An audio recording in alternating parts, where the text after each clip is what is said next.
Hello everyone, कैसे हो आप सब लोग। मैं हूं आशीष और आप देख रहे हो मेरा चैनल बायोलॉजी वाला।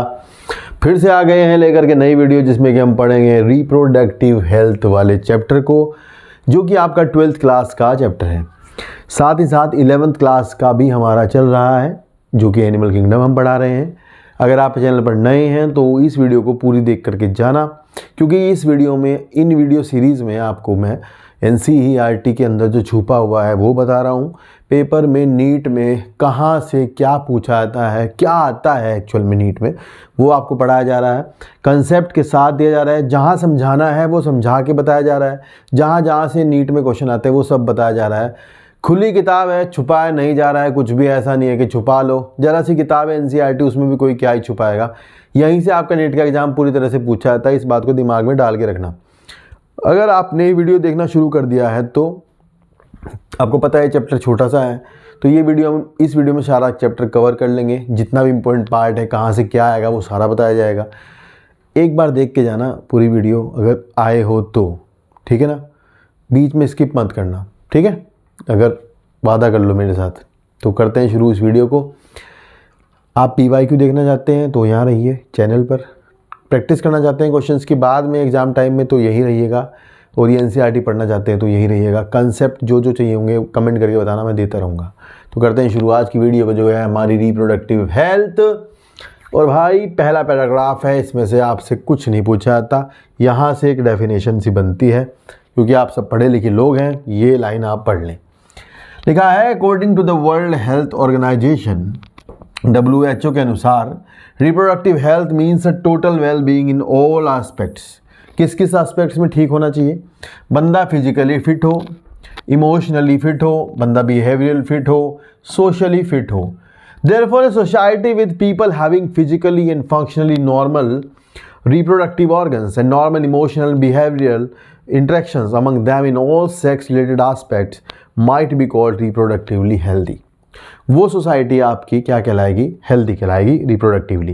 Y is it significant to maintain a reproductive health and what are the method taken up to achieve this? आगे आइए पढ़ते हैं। चलिए, यहाँ लिखा है सबसे पहला heading, reproductive health problems and strategies. देखो यार, ऐसा है, मैं ज़्यादा चीज़ें मार्क करता हुआ चलूँगा, बीच में कुछ पैराग्राफ हैं उनको आप पढ़ लोगे तो उसमें सवाल नहीं बनेगा नीट का वहाँ पे, तो वहाँ हम ज़्यादा देर रुकेंगे नहीं, ठीक है। ध्यान रखना, वो थ्योरी में आप पढ़ते रहना आराम से, उसमें कोई बड़ी बात नहीं है। तो यहाँ लिखा है कि इंडिया जो है दुनिया की पहली कंट्री थी, ये फर्स्ट आप मार्क कर लेंगे, जिसने कि एक्शन प्लान लिया था, इनिशिएट किया था कि भाई नेशनल लेवल पर हम जो है अटेन करेंगे total reproductive health as a social goal. तो यहाँ से आपको याद रखना है, फैमिली प्लानिंग भारत में सबसे पहले लागू हुआ 1951 में। यहाँ से पूछा आएगा कब इंडिया में फैमिली प्लानिंग लागू हुआ? 1951 में। एक क्वेश्चन बन गया।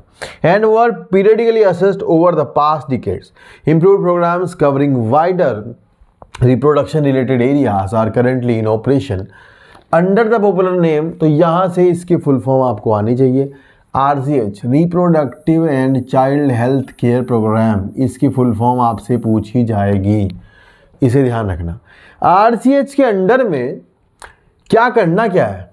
क्रिएट करनी है awareness among people about various reproductive related aspects and providing facilities and support for building up a reproductively healthy society and are the major task under the programme. तो यहाँ देखो, सुनो, यहाँ से पूछ सकते हैं RCH के अंडर में मेजर टास्क क्या है, तो बता दोगे भाई कि RCH के अंडर में मेजर टास्क क्या है? हेल्दी सोसाइटी बनाना, अवेयरनेस करना, लोगों में रिप्रोडक्शन रिलेटेड एरियाज में बातचीत करना, ये RCH का काम है। इसकी फुल फॉर्म जरूर याद रखना, नीट में आएगी। चलो, with the help of the audio visual and the printed media, governmental and non-governmental agencies have taken various steps to create awareness among the people about reproduction related aspects. तो ये एक paragraph है, यहाँ पर कुछ बातें लिखी हुई हैं जो मैं जल्दी जल्दी पढ़ देता हूँ क्योंकि आएगा नहीं कुछ यहाँ से, ठीक है। तो यहाँ लिखा है, parents, other close relative, teacher, friends also have a major role in the dissemination of the above information. Introduction of sex education का इंट्रोडक्शन स्कूल्स में होना चाहिए, लोगों को समझाना चाहिए कि, और जो चाइल्ड हैं उनको मिथ्स से बचाना चाहिए, उन मिथ्स में बिलीव ना करें। सेक्स रिलेटेड एस्पेक्ट्स पर लोग खुल के बात करें, प्रॉपर इन्फॉर्मेशन होनी चाहिए लोगों के पास, रिप्रोडक्टिव ऑर्गन्स के बारे में, एडोलेसेंस के बारे में, रिलेटेड चेंजेस के बारे में, सेफ हाइजीनिक सेक्सुअल प्रैक्टिसेस के बारे में, सेक्सुअल ट्रांसमिटेड डिजीज़ के बारे में, एड्स के बारे में, इन सब के बारे में आपके पास उचित जानकारी होनी चाहिए। इस पर लोग खुल के समाज में बात कर सकते हो, ये यहाँ सब लिखा हुआ है। लोग एजुकेट करो, लोगों को समझाओ इस सब के बारे में, ये सब बात यहाँ लिखी है। ठीक है, आगे लिखा है कि आप जो है बर्थ कंट्रोल ऑप्शंस के बारे में बताओ लोगों को, आप जो है केयर ऑफ प्रेग्नेंट मदर के बारे में बताओ, पोस्ट नेटल केयर के बारे में बताओ, और बच्चे एक बच्चे मतलब 2 बच्चे अच्छे हैं इसके बारे में बताओ, लड़कियों की इम्पोर्टेंस बताओ, ब्रेस्ट फीडिंग की इम्पोर्टेंस बताओ, और इक्वल अपॉर्चुनिटीज़ बताओ कि लड़का हो चाहे लड़की हो दोनों अच्छे होते हैं, इसके बारे में बातचीत करो।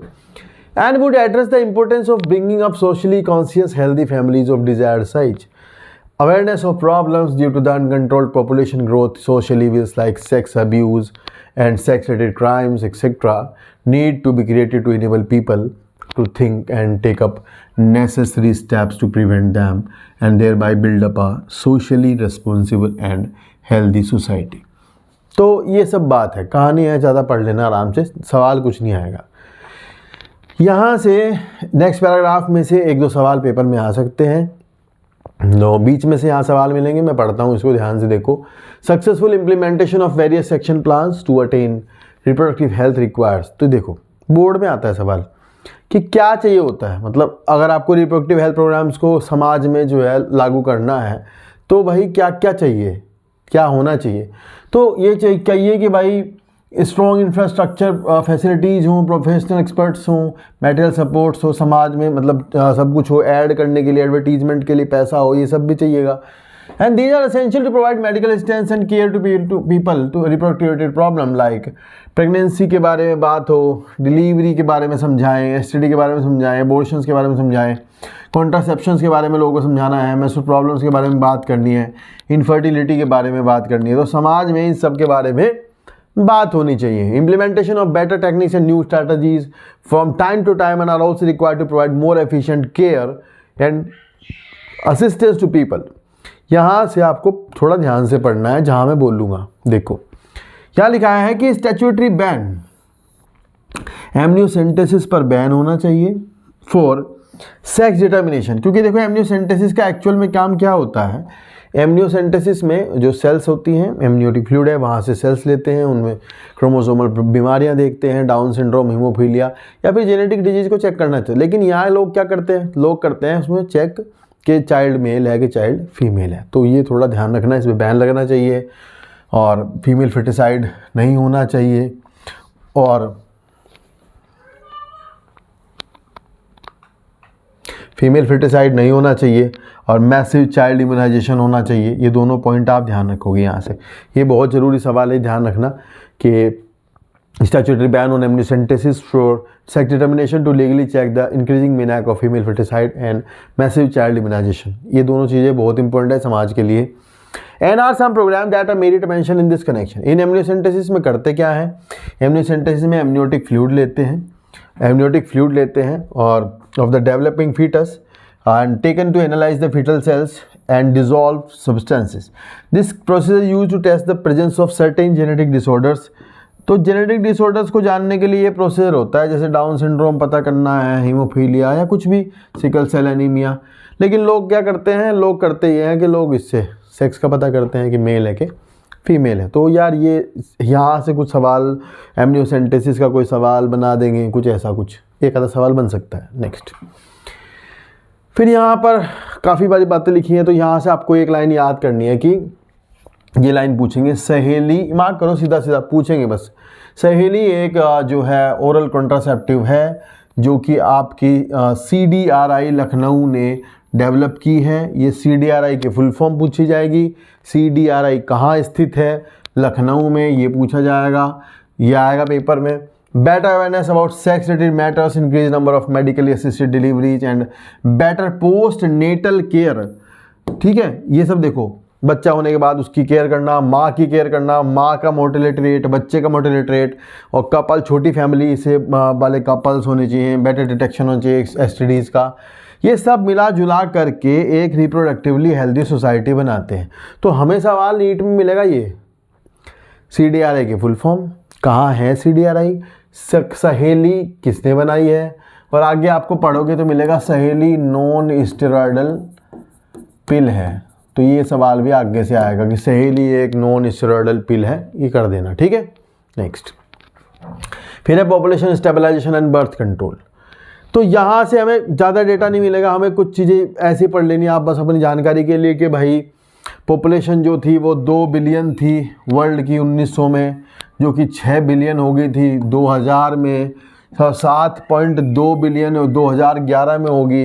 अभी जो है बहुत बढ़ गई होगी क्योंकि 2021 में होनी थी आपकी जो जनगणना है वो अभी हुई नहीं, सेंसस अब पता नहीं कब होगी, लेकिन आज की तारीख में मतलब इतने ज़्यादा बढ़ रहे हैं, बहुत ज़्यादा। तो इंडिया में भी ये कह रहे 1.2 बिलियन थे 2011 में, तो अब तो 1.4 बिलियन हो रहे होंगे मेरे ख्याल से इंडिया में।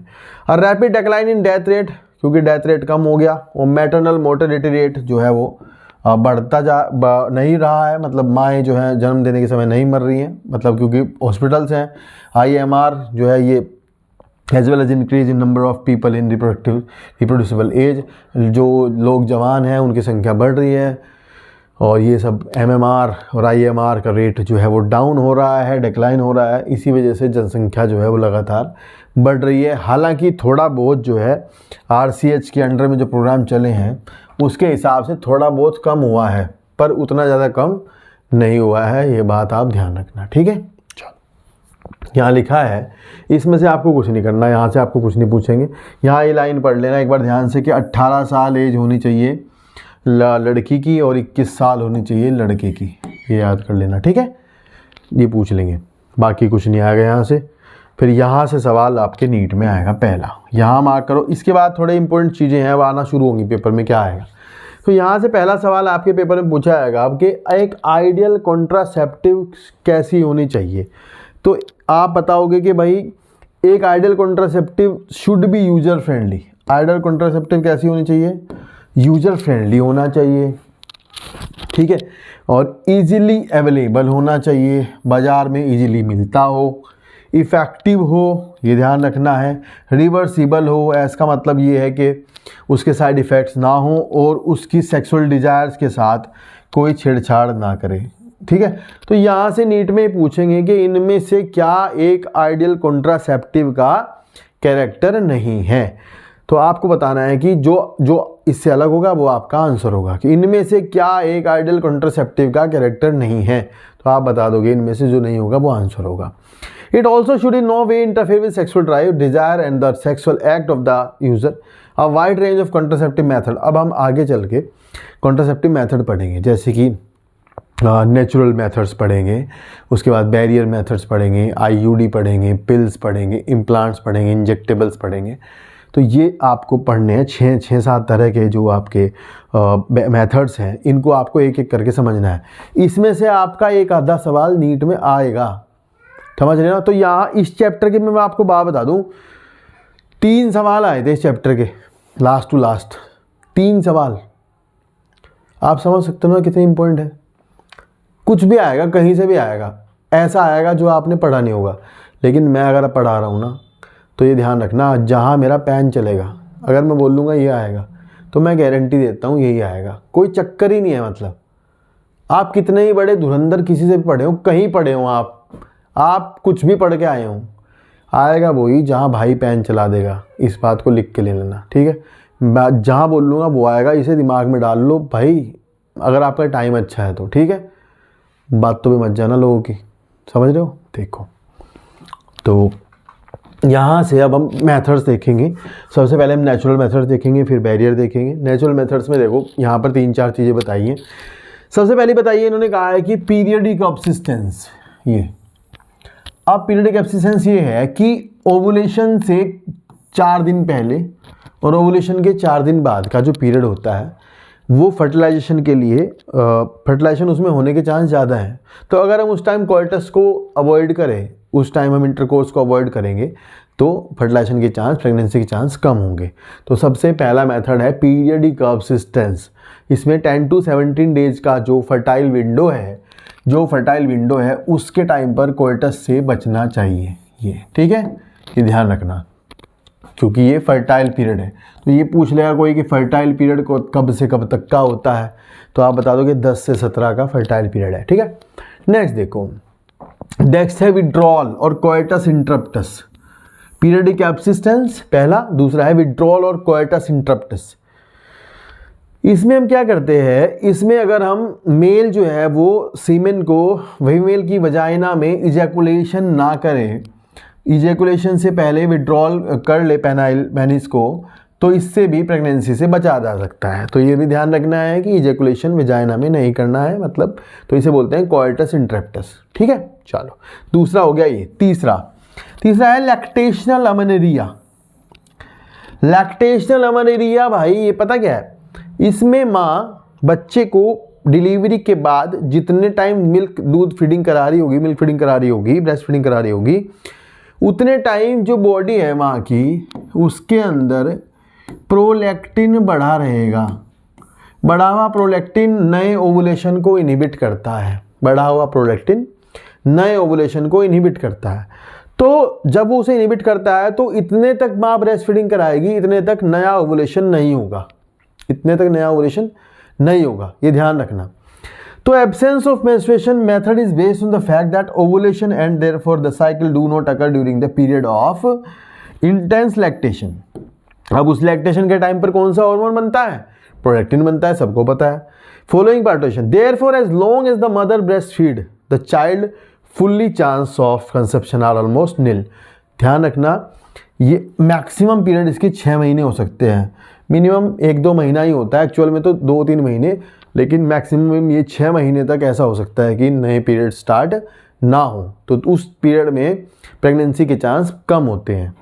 नेक्स्ट, एज नो मेडिसिन और डिवाइस और use in these method, side effect are almost nil, chance of failure through this method are also high. तो भाई चांस जो है वो बहुत हाई होंगे इस टाइम पर, और मतलब फेल होने के चांस इसके हाई हैं, क्योंकि ये नेचुरल मेथड्स हैं। तो ये सवाल है यहाँ पे, इनमें से ये सवाल आपको मिलेंगे, ठीक है। नेक्स्ट देखो, बैरियर मेथड्स देखो। नेक्स्ट है बैरियर मेथड। तो ये सबको पता है, बैरियर मेथड्स में पहला है कॉन्डोम्स, जो कि रबर के बने होते हैं, लेटेक्स शीथ या रबर के बने होते हैं।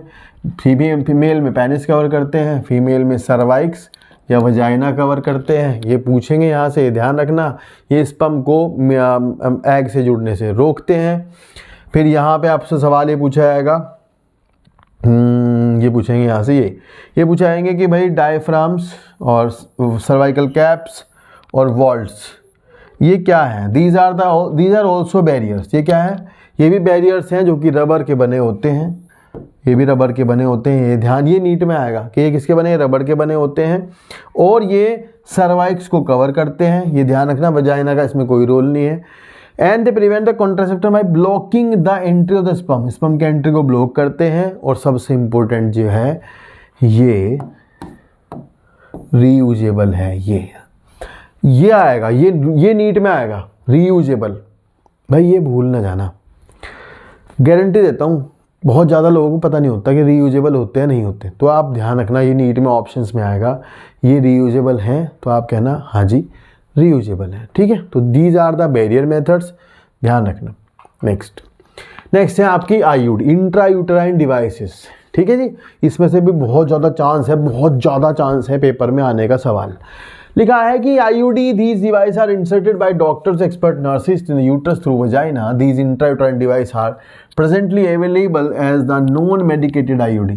तो नीट में यहाँ से पूछेंगे आपसे कि नॉन मेडिकेटेड आईयूडी क्या है, तो आप बताओगे नॉन मेडिकेटेड आईयूडी है लिप्स लूप, ये है non medicated ID. Copper releasing IUD example learn करने, CUT, CU7, मल्टीलोड 375, ये कॉपर रिलीज करती हैं। फिर है हार्मोन रिलीजिंग आईयूडी, ये प्रोजेस्टेट, LNG-20, इन दोनों के नाम याद करने हैं। प्रोजेस्टेट और LNG-20 ये आपकी हार्मोन रिलीजिंग आईयूडी है। देखो hormone releasing IUD, copper releasing और लिप्स लूप, ठीक है। 3 हो गए। अब सुनो मेरी बात को, कोई भी आईयूडी हो, सबसे इम्पोर्टेंट काम ध्यान क्या रखना है, ये फैगोसाइटोसिस बढ़ाती है स्पर्म्स की, एक क्वेश्चन। यूट्रस के अंदर कॉपर आयन क्या करते हैं, कॉपर आयन सप्रेस करते हैं स्पर्म की motility and fertilising capacity of sperm. दूसरा सवाल ये है जी, 2 सवाल हो गए। देखो क्या करते हैं, कैसे करते हैं, फैगोसाइटोसिस कराते हैं और स्पर्म की मोटिलिटी को कम करते हैं, और क्या बोलते हैं उसको, साथ ही साथ जो हार्मोन रिलीजिंग आईयूडी हैं वो क्या करती है भाई, वो यूट्रस को ना अनसूटेबल बनाती हैं इम्प्लांटेशन के लिए, कभी कभी ये परमानेंट ही कर देती हैं ख़राब, ध्यान रखना। और cervix hostile to the sperm, इसको भी, ठीक है, तो ये ध्यान रखना, अनसूटेबल करते हैं इन दोनों चीज़ों को। यहाँ लिखा है आईयूडी, बच्चों में अंतर रखने का बढ़िया तरीका है, लिखा है IUD are ideal contraceptive for the females who want to delay pregnancy. IUD उन फीमेल्स में एक अच्छा आइडियल कॉन्ट्रासेप्टिव है जो कि बच्चों में अंतर रखना चाहती हैं। भारत में यह है बहुत ज़्यादा यूज किया जाता है, ठीक है। तो इंडिया वाली बात भी कोई पूछ लेगा यहाँ से, पता नहीं, कोई पूछ ले तो पूछ ले, पर आप ये तो ज़रूरी ध्यान रखना जहाँ मैंने मार्क किया है। चलें नेक्स्ट है oral administration of small dose of either progestogens of progestogen oestrogen combination. अब आ गई ओरल पिल्स, है ना, ओरल एडमिनिस्ट्रेशन। तो कह रहे हैं oral administration of small dose of, या तो प्रोजेस्टोजेंस हो, प्रोजेस्टोजन एस्ट्रोजन कॉम्बिनेशंस। देखो प्रोजेस्टोजन और progesterone estrogen combination is another contraceptive method used by the female. They are used in the form of tablet and popularly called as pills. यहाँ एक बात लिखी हुई है कि पिल्स कैसे लेनी है। तो भाई पिल्स जो है ना 21 दिन तक रोज़ लेनी है और शुरुआती 5 दिनों को छोड़कर लेनी है और कंटिन्यू रखनी है, ठीक है। एक कंट्राडिक्टरी सी बात लिखी है यहाँ, पता नहीं क्या लिख रखा कि पहले 5 दिन जो है स्टार्टिंग, लिखा है starting preferably with in the first 5 days of menstrual cycle, कह रहे उसमें शुरू करनी है, और फिर लिखा है कि वो टाइम छोड़ना है जिसमें मेंस्ट्रुएशन होता हो, पता नहीं क्या लिखा है, पर ध्यान रखना कैसे, पहले 5 दिन जितने मेंस्ट्रुएशन होगा इतने नहीं लेते, जब वो ख़त्म हो जाता है फिर लेना शुरू कर देते हैं, ऐसा है। चलो नेक्स्ट है, and it has to be repeated in the same pattern the female desire to prevent contraception, लगातार इसको लेते रहते हैं। दे इनिबिट ओवुलेशन, ये फिर यहाँ से सवाल आएगा आपके पेपर में कि ये करती क्या है भाई, तो ये पता क्या करती हैं, ये ओवुलेशन को इनिबिट करती हैं, एक सवाल, एंड इम्प्लांटेशन को भी इनिबिट करती हैं, दूसरा सवाल, और क्वालिटी ऑफ सर्वाइकल म्यूकस को ख़राब करती हैं, तीसरा क्वेश्चन, एंड स्पर्म की एंट्री को रिटार्ड करती हैं, चौथी बात। 4 बातें ये होगी यहाँ पे याद रखनी, ठीक है। लेसर साइड इफ़ेक्ट हैं इनके, हाई कंट्रासेप्टिव वैल्यू है। यहाँ पे सहेली के बारे में लिखा है कि सहेली नॉन स्टेरॉयडल पिल है, ये मार्क करोगे, और हफ्ते में 1 है।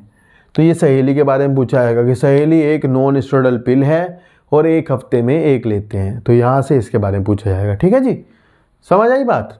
तो नेक्स्ट देखो, नेक्स्ट है प्रोजेस्टोजेंस अलोन और in combination with estrogen can also be use by females. तो इंजेक्शंस भी आते हैं इनके, तो इंजेक्शन कहाँ लगते हैं, अंडर द स्किन लगते हैं, ये सवाल बना सकते हैं यहाँ से। And their mode of action is similar to that of the pill, तो पता क्या, ये भी ओवुलेशन को और इम्प्लांटेशन को खराब करते हैं जैसे पिल्स करती है। तो ये ध्यान रखना कि ये क्या करते हैं, ये वही करते हैं जो पिल्स करती हैं, ठीक है। Next, and their mode of action is similar to the pills and their effective period are much longer. Administration of progesterone estrogen combination और आईयूडी, और ये 72 आवर्स के अंडर में अगर हम कर देंगे तो ये बहुत इफेक्टिव होता है इमरजेंसी कॉन्ट्रासेप्टिव वैल्यू के लिए, ठीक है। तो ये ध्यान रखना, आईयूडी भी या फिर ये कॉम्बिनेशन अगर हम शुरुआती 72 आवर्स में देते हैं कोइटस के बाद, तो ये अनप्रोटेक्टेड रेप और कैजुअल अनप्रोटेक्टेड इंटरकोर्स में हेल्पफुल होता है कि प्रेगनेंसी को डिले कर दे, मतलब ना हो, ये ध्यान रखना। सर्जिकल मेथड्स में आएगा स्टेरिलाइजेशन, ये स्पेलिंग पढ़ेंगे ध्यान से। 2 चीज़ें इसमें आप ध्यान से पढ़ लोगे बस, एक तो होता है ट्यूबेक्टोमी, तो ट्यूबेक्टोमी में हम जो है ट्यूब, फैलोपियन ट्यूब को काटते हैं, और वैसेक्टोमी में हम वैस डिफरेंस को काटते हैं। तो ये बस सिंपल सी बात है, ज़्यादा पूछते नहीं है। ये भी मेरे ख्याल से पूछ सकते हैं कि वैसेक्टोमी में हम कट कहाँ लगाते हैं, स्क्रोटम में लगाते हैं कट, ये ध्यान रखना, और वैस डिफरेंस को काट देते हैं, ठीक है। और ये पूछ लेंगे कहाँ कट लगेगा, तो मेरे ख्याल से ये पूछना चाहिए कि स्क्रोटम में कट लगाते हैं, और जब आप ट्यूबेक्टोमी करते हैं तो एब्डोमेन में थोड़ा सा कट लगाते हैं और ट्यूबेक्टोमी कर देते हैं, ठीक है। तो यहाँ से कुछ ज़्यादा सवाल नहीं बनेगा, आप ये एब्डोमेन मार्क कर लेना और ये स्क्रोटम मार्क कर लेना, ठीक है बाबू। या फिर वजाइना के थ्रू भी कर देते हैं ट्यूबेक्टोमी, ये भी मार्क कर लेना। बाकी तो मेरे ख्याल से यहाँ से कुछ पूछा नहीं जाएगा और नहीं आएगा कुछ, ठीक है, ये मार्क कर लो बस। तो ये थे आपके मेथड्स जो कि आपके बताए गए हैं। यहाँ इनके बारे में थोड़ा बहुत लिखा है, इससे कुछ नहीं आएगा पेपर में, यहाँ से पूछा भी नहीं जाएगा। लास्ट लाइन आप एक बार अपने लिए पढ़ लो कि However, there possible ill effect like nausea, abdominal pain, breakthrough bleeding लगातार होती रहती है कई बार, irregular menstruation bleeding, even breast cancer, though very significant should not be totally ignored। मतलब ये इसके साइड इफ़ेक्ट हो सकते हैं, आप इन्हें इग्नोर नहीं कर सकते, और चाहे आप प्रोफेशनल के अंडर में करें चाहे किसी के अंडर में करें, साइड इफ़ेक्ट तो ये दिखाती है। पिल्स वगैरह के साइड इफ़ेक्ट तो होते ही हैं, आप गारंटी ले लो इस बात की। तो ये थोड़ा यूज नहीं करनी चाहिए, ये वाली बात है, ठीक है। नेक्स्ट फिर है MTP, medical termination of pregnancy. तो यहाँ पर हमें कुछ सवाल मिलेंगे एक दो कि भाई इंडिया में MTP कब लागू हुआ और MTP कब तक हो सकता है, मतलब अबॉर्शन किस महीने तक लीगल है, मतलब किस महीने तक सही हो सकता है। ये 2-3 सवाल इसमें मिलेंगे, इससे ज़्यादा सवाल है नहीं यहाँ पे। तो आप सीधे सीधे फटाफट से ये याद करें कि भाई MTP की फुल फॉर्म पता करें, ठीक है। एक तो ये ध्यान रखें, एक ये ध्यान रखें कि MTP लीगलाइज है, ये ध्यान रखें, एक ध्यान रखें कि MTP 1971 में लागू हुआ था इंडिया में, और बाकी हम पढ़ नहीं पाए क्योंकि आने का ही नहीं, बाकी यहाँ से कुछ नहीं आएगा, ये आएगा। फिर यहाँ पे लिखा हुआ है कि MTP क्यों, तो MTP जो है तब होती है अगर जो प्रेगनेंसी है वो माँ और बच्चे के लिए ख़तरनाक हो जाए, दोनों के लिए ख़तरनाक हो, माँ भी मर सकती हो, बच्चा मर सकता हो, या दोनों मर सकते हो, तो ऐसे केस में MTP की जाती है। या फिर कोई रेप हुआ हो और जो कोर्ट कचहरी ऐसे कोई केस वगैरह हो, या फिर आप डॉक्टर की सलाह से दवाइयाँ पिल्स खा रहे हो और प्रेगनेंसी हो जाए, तो उस केस में ये लीगल हो जाता है। ये थोड़ा ध्यान रखना लीगल कब हो जाता है। फिर यहाँ सवाल आ सकता है कि अगर आप पहले ट्राइमेस्टर में कराएंगे तो सेफ़ रहेगा, लगभग 12 हफ्ते तक तो सेफ़ है, और अगर आप सेकंड ट्राइमेस्टर में कराते हो अबॉर्शन तो ये थोड़ा रिस्कियर होता है, पर हो तो जाता है, ये ध्यान रखना है। और MTPs are perform illegally by unqualified quacks which are not, ये कह रहे गाँव में देहात में इधर उधर जो है वैसे डॉक्टरों से नहीं कराना चाहिए, इन सब चीज़ों से बचना चाहिए, क्योंकि लोग जैसे एमनियोसेंटेसिस करा के पता कर लेते हैं कि लड़की है तो उसका अबॉर्शन करा देते हैं, ये सब गलत है, ये सब बिल्कुल नहीं करना चाहिए, बिल्कुल नहीं करना चाहिए, ठीक है। स्ट्रांगली इसको हम सपोर्ट नहीं करते, बिल्कुल आप बिल्कुल सपोर्ट नहीं करना है। कहीं भी अगर ऐसा हो तो उसके खिलाफ आवाज़ उठाना ज़रूर। तो यहाँ से सवाल तो मेरे ख्याल से नीट तो यही पूछेगा, 2 लाइनें, यहाँ नीचे से कुछ नहीं पूछा जाएगा और कुछ नहीं आएगा, ये सब यहाँ से फिर कुछ नहीं पूछा जाएगा। इससे आगे से आपको यहाँ STDs हैं थोड़ी बहुत, इनके बारे में एक आधा सवाल बना सकते हैं, STI के बारे में। इस पैराग्राफ से एक क्वेश्चन बनेगा, देख लो ध्यान से क्या बनेगा। एक तो आपको पता होना चाहिए कि भाई जो STI हैं इसकी फुल फॉर्म पता हो, आपको पता हो, ये ज़रूर पता हो ये कि इनको वेनेरियल डिजीज़ कहते हैं। ये सवाल आपको पूछा जाएगा, ये बढ़िया सवाल है कि इनको वेनेरियल डिजीज़ कहते हैं, ये पूछेंगे। या फिर RTI इन्फेक्शंस इनको कहते हैं, ये भी पूछ सकते हैं, ठीक है। फिर यहाँ सवाल है एक, यहाँ से आपके पेपर में ऐसे आता है कि इनमें से कौन सी डिजीज बैक्टीरियल है और STD है। तो ये आपको ध्यान रखना, gonorrhoea is a bacterial disease, Neisseria gonorrhoeae से होता है। Syphilis is a bacterial disease, Treponema pallidum से होता है।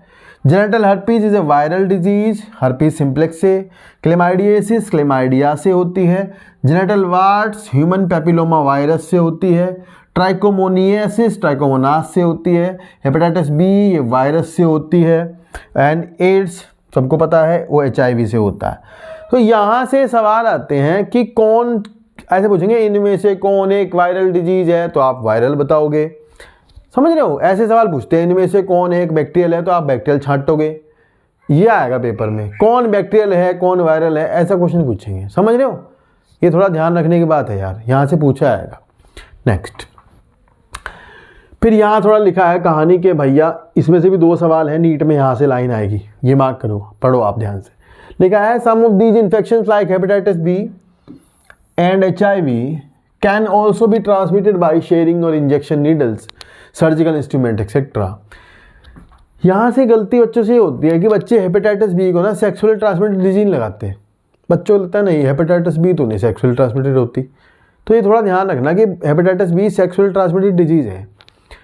और लिखा है with the infected person, transfusion of blood से होती है, इन्फेक्टेड मदर से बच्चे को, माँ अगर इन्फेक्टेड है तो बच्चे को भी हो जाएगी, ये ध्यान रखना। Except for the hepatitis B, ये लाइन मार्क करोगे।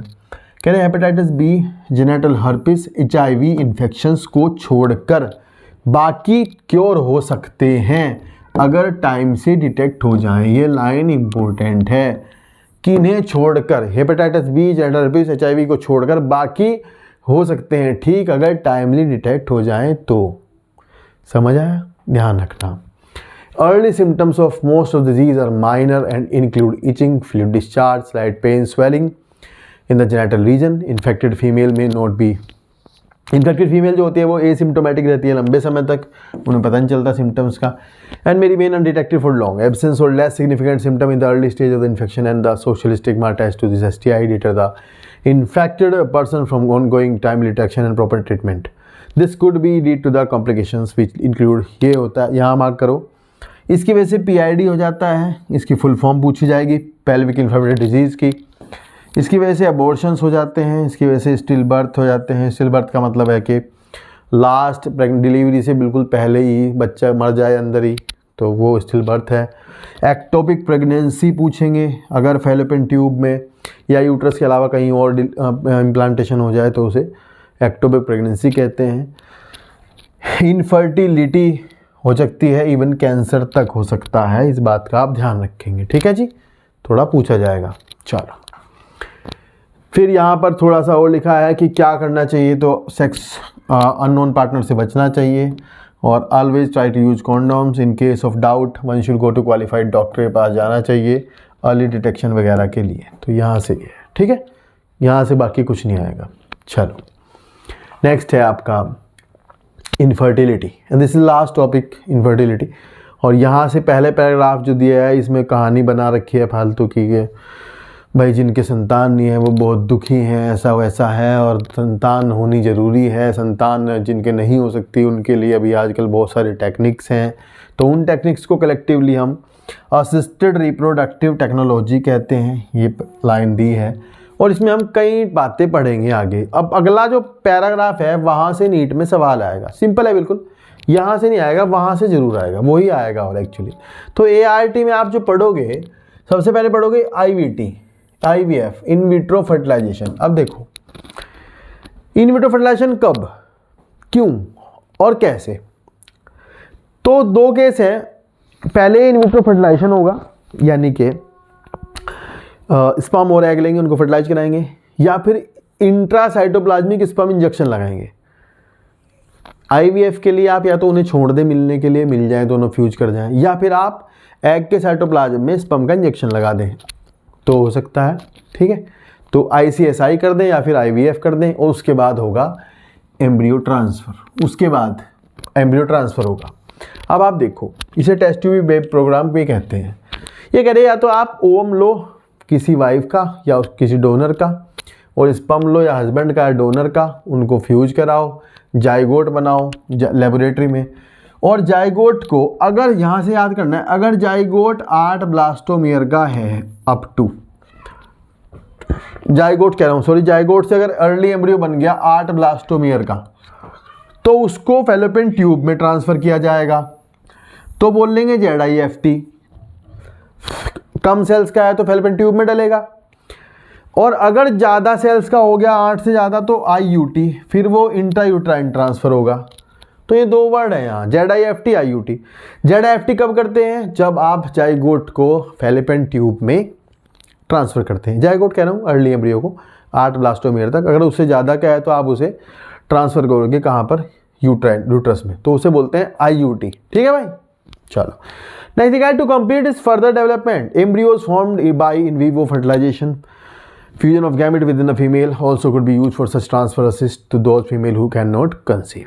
चलो नेक्स्ट, फिर लिखा है ट्रांसफर ऑफ एन ओव। अगर आप फीमेल हैं, अगर फीमेल के पास एग नहीं है, मतलब तो वो फीमेल अगर किसी से एग कहीं और से लेती है और यूट्रस उसकी ठीक है और इम्प्लांटेशन अपनी यूट्रस में कराती हैं, तो ऐसे केस में वो फीमेल कहीं से गैमेट लेगी, तो उसे बोलते हैं गैमेट इंट्राफेलोपियन ट्रांसफर। तो गैमेट को इंट्राफेलोपियन ट्रांसफर कराने के बाद या तो आर्टिफिशियल इंसेमिनेशन किया जाए या फिर इंटरकोर्स हो जिससे कि फर्टिलाइजेशन हो जाए। तो ये ध्यान रखना, who can not produce one but can provide suitable environment for the fertilization and further development is another method of attempted. Intracytoplasmic sperm injection ICSI is another specialized procedure to form an embryo. ठीक है, तो ये कह रहे या तो मैं कह रहा हूँ ICSI कर लो या फिर पहले IVF करा लो। IVF का ही टाइप है ICSI। फर्टिलाइजेशन कराना है, जाइगोट बनाना है, तो इससे बना सकते हो आप। इसमें क्या करते हैं, स्पर्म को डायरेक्टली इंजेक्ट कर देते हैं ओवम के अंदर, ये ध्यान रखना। Infertility case either due to inability of male, अगर मेल पार्टनर इंसेमिनेशन नहीं कर सकते सही से या फिर वेरी लो स्पर्म काउंट हैं, ऐसे केस में क्या करेंगे, ऐसे केस में आर्टिफिशियल इंसेमिनेशन कराएंगे जिसमें कि आप सीमेन कलेक्ट करके उसको आर्टिफिशियली वजाइना में या फिर यूट्रस में ट्रांसफ़र करेंगे। तो लिखा है इनटू द यूट्रस, IUI, ठीक है, इंट्रा यूट्राइन इंसेमिनेशन करेंगे। तो आर्टिफिशियल इंसेमिनेशन का ही टाइप है IUI, जिसमें हम यूट्रस में सीमेन को ट्रांसफ़र करते हैं। ठीक है, तो ये हैं आपकी टेक्नोलॉजीज़ जिनसे कि हम जो है संतान जिनके नहीं है वो संतान पा सकते हैं। यहाँ से एक सवाल आने की संभावना है भाई पक्का, पीछे से भी जहाँ IUD वाईडी लिखे हैं वहाँ से भी, जहाँ मेथड्स लिखे हैं वहाँ से आने की संभावना है सवाल ज़रूर। और लास्ट पैराग्राफ है एक और, यहाँ बस कुछ कहानी बता रखी है, आप पढ़ोगे नहीं पढ़ोगे कोई चक्कर नहीं है, यहाँ से नीट में कोई क्वेश्चन नहीं आने वाला, तो ज़्यादा दिमाग मत लगाना, टाइम वेस्ट मत करना। ठीक है, तो ये चैप्टर हमारा यहाँ हो जाता है ख़त्म। होपफुली आपको अच्छा लगा होगा वीडियो अगर आपने देखा है तो, क्योंकि यहाँ कुछ कॉन्सेप्ट नहीं थे तो ज़्यादा हमने बताया नहीं है, लेकिन अगर आप अगला चैप्टर जेनेटिक्स हमारे साथ पढ़ोगे तो आपको वहाँ समझाया जाएगा, कंसेप्चुअल क्लैरिटी दी जाएगी, ध्यान से समझ लो, आपको हर एक चीज़ समझाई जाएगी क्या क्या कैसे कैसे होता है। बस आप मेरे साथ बने रहना, साथ ही साथ 11th क्लास की वीडियोस भी देखते रहना, वो एनिमल किंगडम चल रहा है वहाँ पे।